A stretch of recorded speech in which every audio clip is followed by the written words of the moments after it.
I suppose you could call it the realm of my consciousness. I'm someone who no longer exists in the real world, after all. As you well know. It's nothing. I still have enough strength to play the part of a good host. I've always hoped that I'd get the chance to talk to you like this, and now, the time has finally arrived.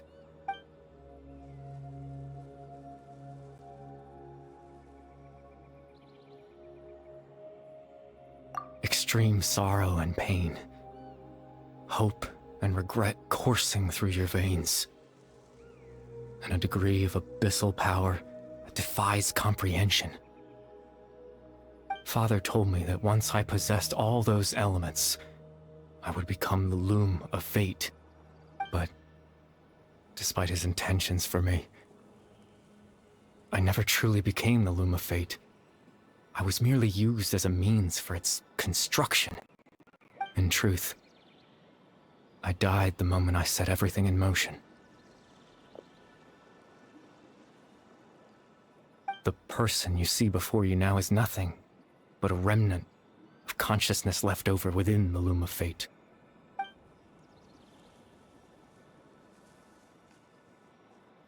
As for your question, the loom of fate is a device capable of weaving ley lines.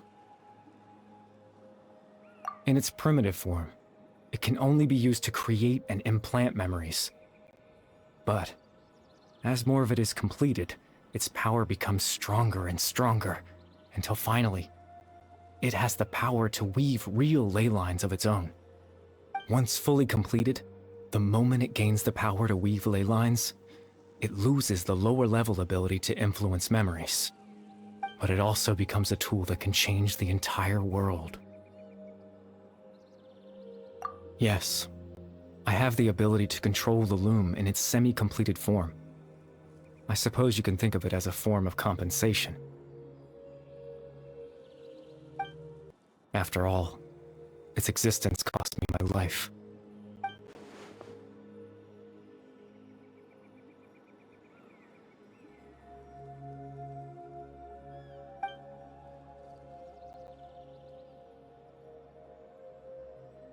Ah, that. I was wrong to implant those memories. I'm sorry I caused so much trouble. Not only for everyone in the village, but for you as well. I just wanted them to feel like I once existed in this world. As if I had a chance at life.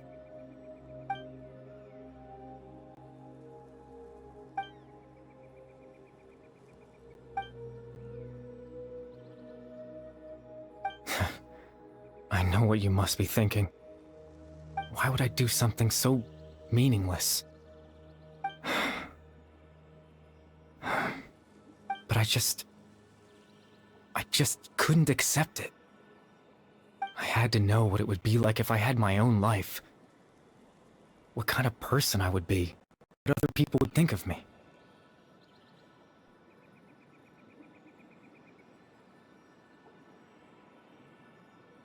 Chief Amadia, Baram, Granny Jahiyat, Atosa. What would it be like if I could live alongside them? No cataclysm, no curse. Just a quiet life in a peaceful village. I was curious, so I selfishly tried to have my own life. Even if that meant piecing together the version of myself that could have been. One memory at a time. I know it sounds stupid.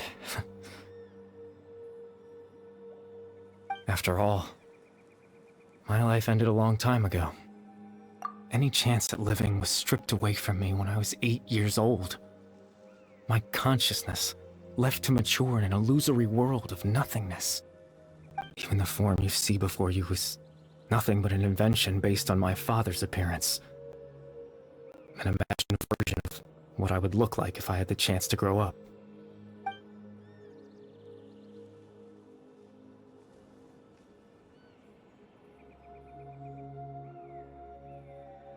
I know.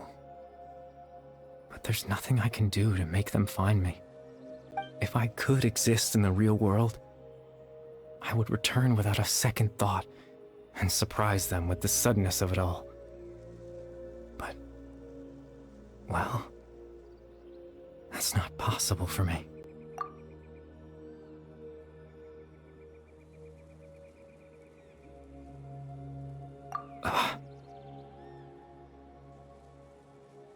I know.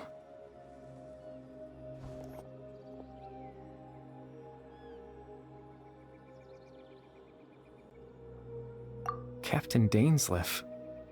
Twilight Sword, you mean? No need to meet up with him.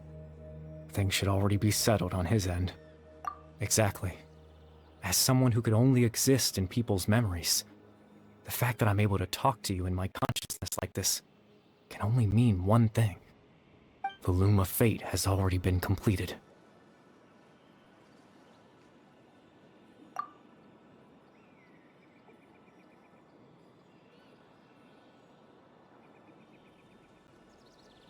No need to worry about Captain Dainsleif. He's absolutely fine. The only reason he lost the eye was because I happened to guess exactly what he was planning. Captain Dainsleif has had the eye inside his body this whole time, hasn't he? His plan was to lure the Abyss Order to a false location, capitalizing on their pursuit of the eye in order to have the chance to confront the princess. He would then hand the eye to you and tell you to take it away from that location. That way, Captain Dainsleif could accomplish his own goal and ensure the safety of the eye all at once. A very thorough plan. That's right, because in his mind, he had given it to you already.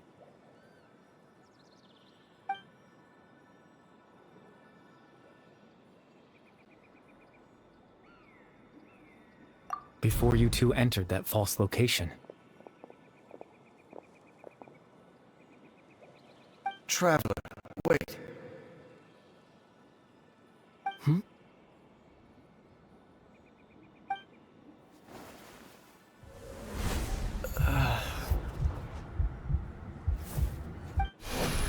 We've no time to lose. Let's head inside.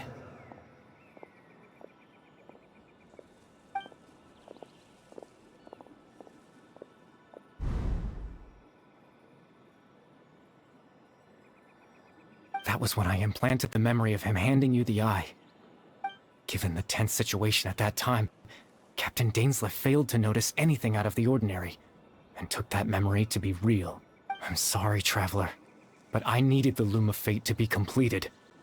And to do that, we had to retrieve the eye.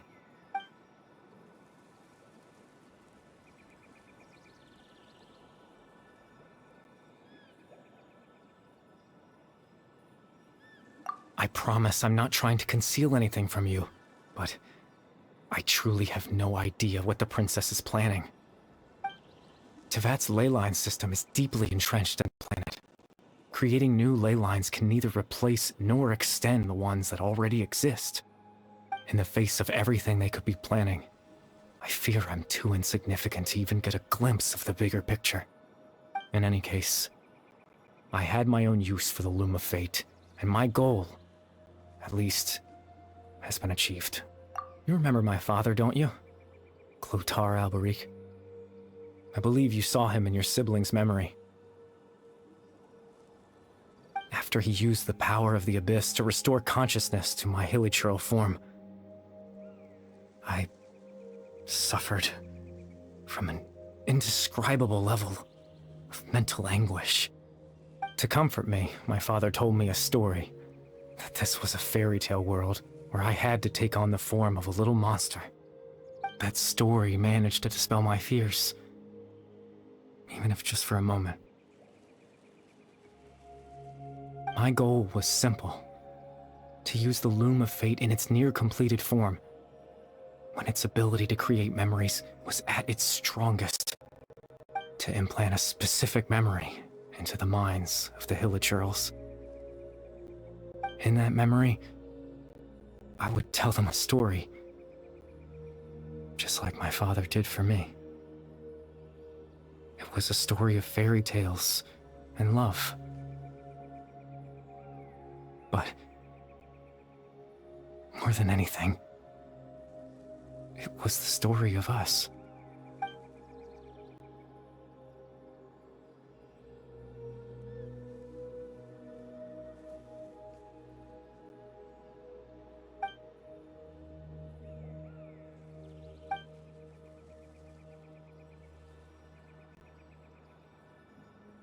I can't change the world.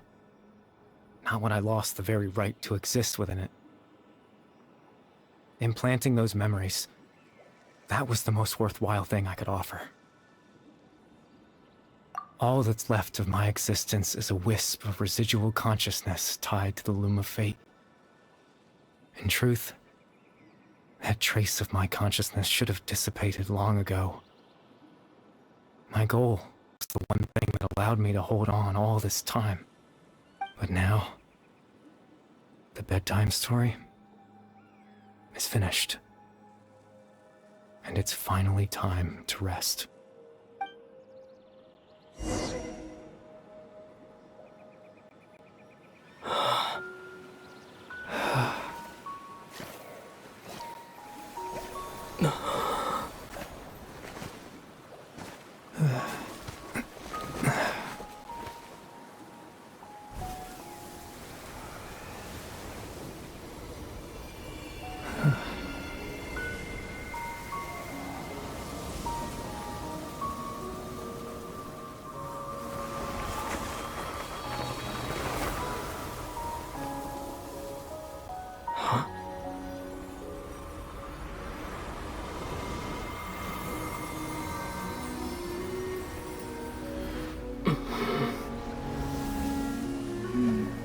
Looks like I was too late to see Kari Bear one last time.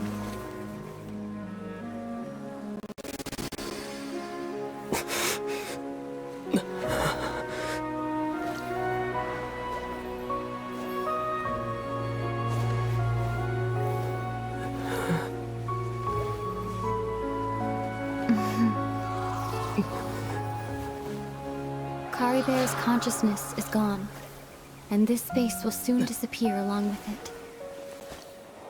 Neither of us belongs here. That's why we're not tangible. Were that not the case, I'd love to hug you too.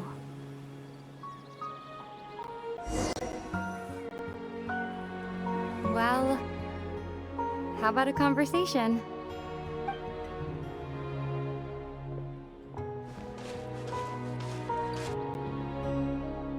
The chance to just stop and talk like this is certainly not easy to come by. Wouldn't you agree? That battle earlier was tough. The one against Dane, I mean. I didn't expect that after everything, he would still hesitate to raise his sword against me. Were it not for that, perhaps I'd still be no match for the Twilight Sword.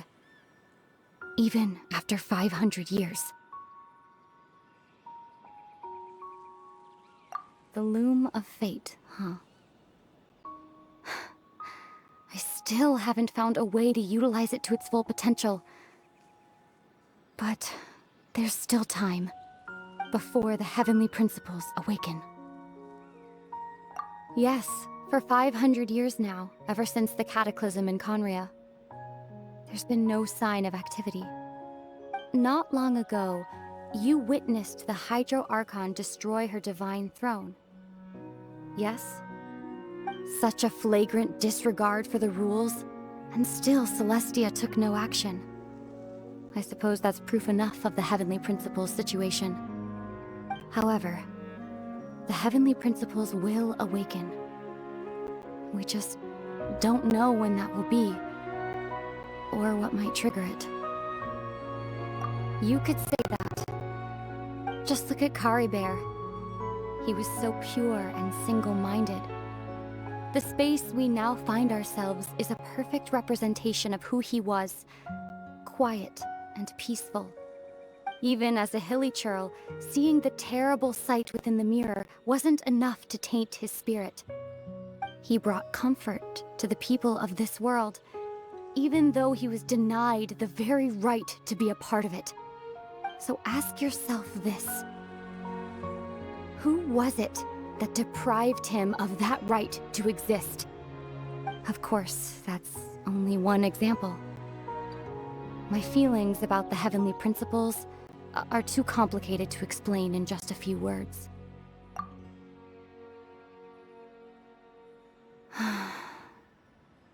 Aether?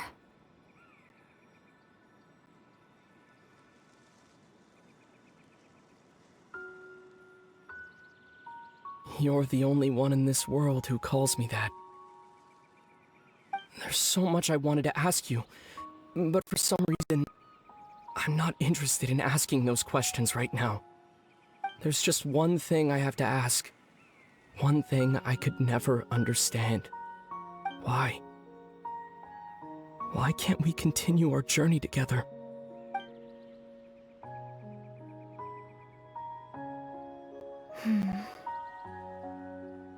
At the end of my journey, I arrived at a place known as the Sea of Flowers at the end. Do you remember?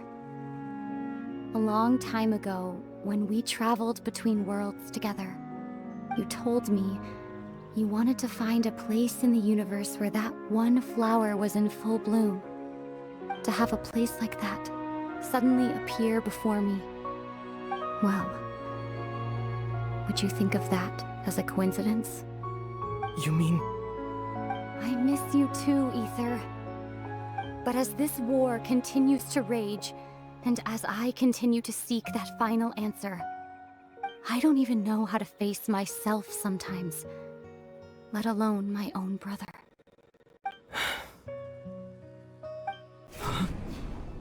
What's going on? This space has lost its tether. I doubt it'll be able to exist much longer.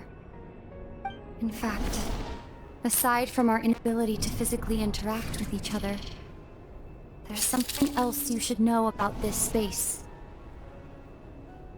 With Kari Bear gone, we won't be able to remember anything that happened here.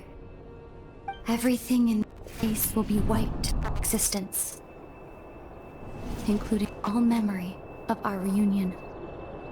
You're only telling me this now?